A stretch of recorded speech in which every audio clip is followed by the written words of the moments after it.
अस्सलाम वालेकुम दोस्तों, मेरा नाम है कैफ अली और आप देख रहे हैं तालीम का घर। दोस्तों, आप सब तो जानते हैं कि पानी कितनी बड़ी नेमत है। पानी है तो ज़िंदगी है, और अगर पानी का वजूद ना हो तो हर चीज़ ख़त्म हो जाएगी। खाना ख़त्म, ज़िंदगी ख़त्म, हवा ख़त्म, हर चीज़ ख़त्म हो जाएगी।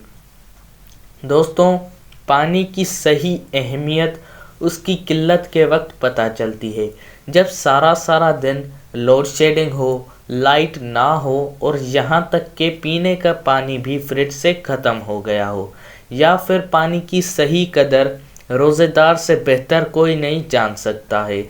दोस्तों, आज पानी का इतना तबसरा हो ही रहा है, तो क्यों ना आज आप लोगों को पानी के मुतालिक कुछ ज़रूरी मालूमात दे दूं। तो दोस्तों, आज हम बात करने वाले हैं पाकिस्तान के नदियों के बारे में, जो कि हम सब पाकिस्तानियों के ज़िंदगी का ज़रिया है। तो दोस्तों, चलिए शुरू करते हैं अपना काउंटडाउन। सबसे पहले नंबर पे आती है Indus river. Indus river Pakistan की सबसे तवील और लंबी नदी है। इंडस नदी शुमाल की चट्टानों से, कैलाश की पहाड़ियों और इंडिया के मानसरोवर नदी से निकलती है, और ये नदी पाकिस्तान के यहाँ शेलास से निकलती है। और अगर सारे अल्फाजों को मौजू बताऊं आसान अल्फाजों में, तो इंडस नदी कैलाश से निकलती है और शेलास से पाकिस्तान में दाखिल होती है। वैसे इंडस नदी का पुराना नाम मेहरान था, पर सिंध के कुछ इलाकों में अभी तक इसे मेहरान के नाम से भी बुलाया जाता है। दूसरे नंबर पे आती है झेलम रिवर।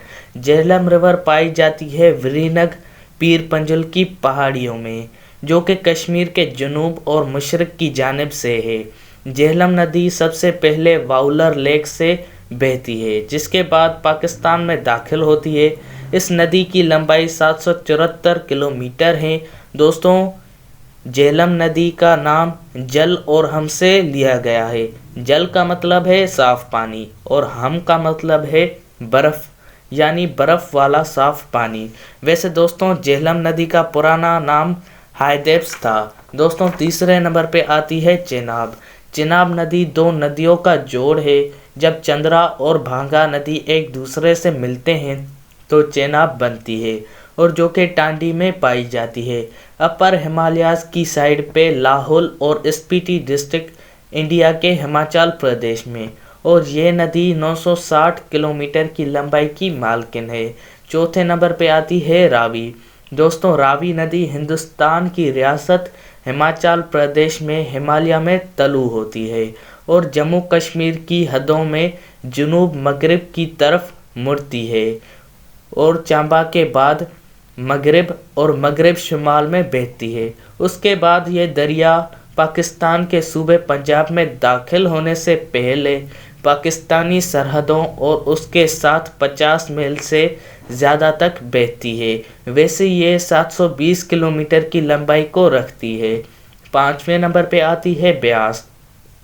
दरिया ब्यास शुमाली हिंदुस्तान के एक दरिया है।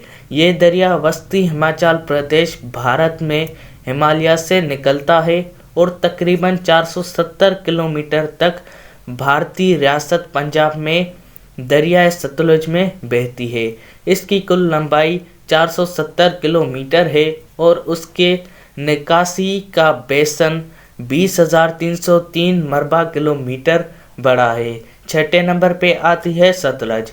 दरिया सतलज इंडस को छोड़ के इन चार नदियों में सबसे तवील है, जो शुमाली हिंदुस्तान और पाकिस्तान में पंजाब के तारीखी संगमों से गुजरती है।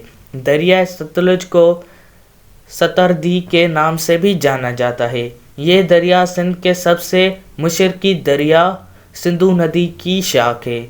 तो दोस्तों, आपको कैसी लगी ये वीडियो? उम्मीद करता हूँ कि आपको ये वीडियो बहुत ही इन्फॉर्मेटिव लगी होगी, और अगर इन्फॉर्मेटिव के साथ साथ अच्छी भी लगी तो लाइक और सब्सक्राइब करना मत भूलिएगा। वैसे दोस्तों, आज मेरी तबीयत थोड़ी ख़राब थी, तो इस वजह से मैं माज़रत करता हूँ अपनी आवाज़ का।